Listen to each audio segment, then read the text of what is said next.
Hello, it's time for Dharmarg. जी हाँ, मैं धर्मार्ग लेकर के फिर से उपस्थित हुई हूँ।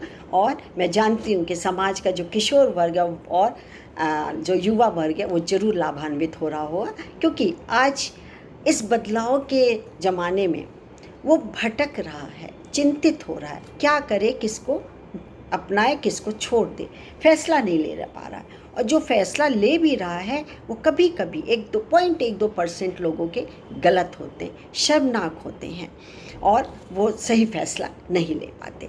लेकिन सच मानिए, यदि धर्मार्ग को अपनाया जो सदियों से चलता आ रहा है और आज तक चला आ रहा है और हर व्यक्ति को पालन करने की सीख देता है, तो इस धर्मार्ग पे चलने पर कभी भी विपरीत दिशाएं और दशाएं आने पर आप भटकेंगे नहीं, बल्कि धर्म के रास्ते को अपना करके आप अपने लक्ष्य को पूरा करेंगे। क्या बुरा है इसमें? अच्छा ही है।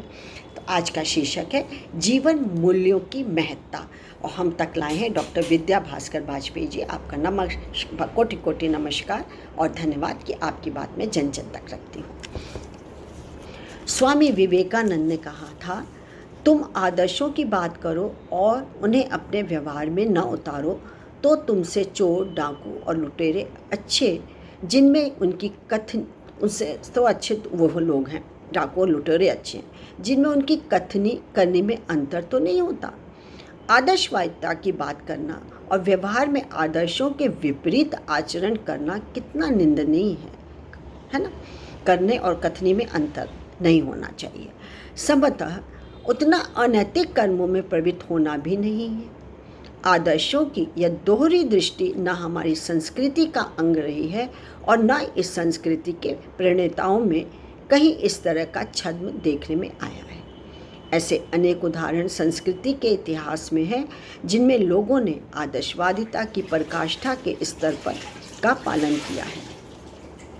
आदर्शों के लिए हमारे मनीषियों ने एक अनूठा शब्द खोज लिया है जिसे कहते हैं जीवन मूल्य, अर्थात जीवन का मूल्य देकर जिन पर दृढ़ रहना चाहिए। मनुष्य को सबसे बढ़कर जीवन प्रिय है। मनीषियों ने जीवन के ऊपर भी आदर्शों की प्रधानता बताई है। जिस जीवन की तुलना में सब कुछ तुच्छ है, वह जीवन को आदर्शों के लिए बलि चढ़ाते नहीं हिचकते। आदर्शों की पराकाष्ठा हमारी संस्कृति की विशेषता है। राजा हरिश्चंद्र, भगवान राम, लक्ष्मण, भरत, कर्ण और बलि ने आदर्शों के पालन में गौरवपूर्ण अध्याय जोड़े हैं। जिन लोगों ने आदर्शों के लिए उत्सर्ग किया, उनकी दृष्टि में यद्यपि मरने के बाद किसी प्रकार के श्रेय की कामना नहीं रही, फिर भी श्रेय उनके लिए सुरक्षित है। श्रेय न भी मिले तो भी किसी उद्देश्य के लिए आत्मोत्सर्ग करने वाली बात से मिला आत्मसंतोष कहीं नहीं जाता। आदर्शों की पराकाष्ठा अपनी संस्कृति की धरोहर है। यदि इस पराकाष्ठा तक नहीं पहुंचा जा सकता तो कम से कम कथनी करनी में तो साम तो रखा ही जा सकता है। आदर्शों की प्रवंचना अपनी संस्कृति में कोई स्थान नहीं है। अपनी संस्कृति के प्रति गौरव भाव जागृत कर आदर्शों का परिपालन हमारा ध्येय होना चाहिए। शास्त्र पढ़कर जो उनके अनुकूल आदर्शों का पालन करते हैं, वास्तव में वही विद्वान हैं।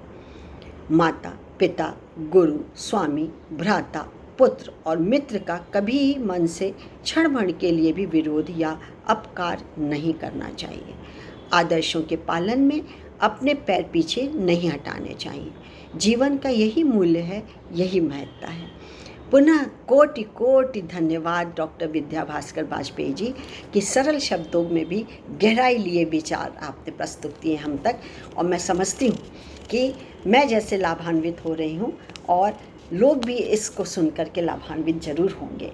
और मैं ये चाहती हूँ कि जो सुन रहे हैं वो लाइक और शेयर करना ना भूलें, उसको भी आगे तक बढ़ाएं जिससे कि अधिकांश लोग लाभान्वित हो सकें।